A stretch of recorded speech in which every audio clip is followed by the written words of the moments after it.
এই ব্যক্তিরও যে রক্ত মাংসে গড়া তাকে চিকিৎসা করতে অভ্যস্ত, আবার যিনি 12 তলার তারও আমি চিকিৎসা করতে অভ্যস্ত। রাজনৈতিক চিকিৎসক হিসেবে নতুন মডেলে মানুষের কাছে উপহার দেবো ইনশাআল্লাহ। মিডিয়ার মাধ্যমে একটা নিউজ ছেড়ে দিলেন, যেমন আমরা বলতে চাই, ধরেন আমাদের সম্পর্কে কোনো নিউজ আমি জানার আগে তাদের কিছু গৃহপালিত মিডিয়া থাকে, আপনারা না কিন্তু যারা এখানে আসছেন, কিন্তু যারা মিডিয়ার টোটাল মিডিয়াকে যারা প্রশ্নবিদ্ধ করছে, পেশাটাকে প্রশ্নবিদ্ধ করছে, এরকম কিন্তু সংবাদ মাধ্যম যেখানে আপনারা নিজেরাও বিব্রত আছেন কিনা, ঠিক একইভাবে আমাদের ডাক্তারি পেশায় কিছু ডাক্তারের জন্য আমরা বিব্রত থাকি না, এরকম কিছু সংবাদ মাধ্যম তাদের বাসায় জন্য এজেন্ট খুলে বসে আছে। আমাদের কাছে আসার আগেই সেটা তাদের সংবাদ মাধ্যমে প্রচার করার জন্য ব্যস্ত, রেডি আছে যে কিভাবে প্রচার করতে হবে। তো এইটা যেমন আছে, ঠিক একইভাবে মানুষ সবসময় আয়নায় তার নিজের চেহারা দেখে না, যে কারণে তারা এরকম বলতে থাকে। তারা তো বলতে বলতে অনেক সময় এরকম হয়েছে যে ঢাকাকেও রাজধানী ঘোষণা করবে, এরকম অবস্থা হয়েছে, বুঝতে পারছেন কিনা? শুধু বাকি আছে ঢাকাকে রাজনৈতিক ঘোষণা করতে, তারা আর কোথাও কোনো কিছু বাকি নাই আমার মতে। সুতরাং তারা এরকম জনবিচ্ছিন্ন হয়ে এরকম উল্টাপাল্টা বিভিন্ন সময় বলে মানুষের অ্যাটেনশন নেওয়ার চেষ্টা করতেছে, এটাতে আমরা কোনো রকম বিশ্বাসী না।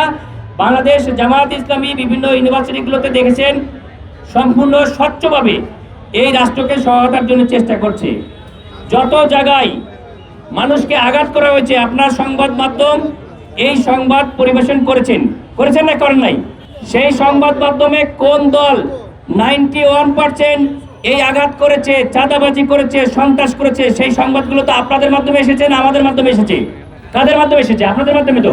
সুতরাং 91% এই কথাটা যেমন সত্য, যারা ভোট কারচুপির চেষ্টা করছে, কারা করছে, সরকারি বেসরকারি বিভিন্ন সংস্থার মাধ্যমে, তাদের গুন্ডা বাহিনীর মাধ্যমে, এটা ভোটের ময়দানে আপনারাই আগে সন্ত্রাস কারা করেছে, চাঁদাবাজি কারা করেছে, আমার যারা প্রশ্নকর্তারা তারা এর উত্তর খুঁজে বের করেছে। ভোটের দিন এই ব্যক্তিগুলাই বের করে দেবে কারা ভোট কারচুপির প্ল্যান বা পায়তারা করছে ইনশাআল্লাহ।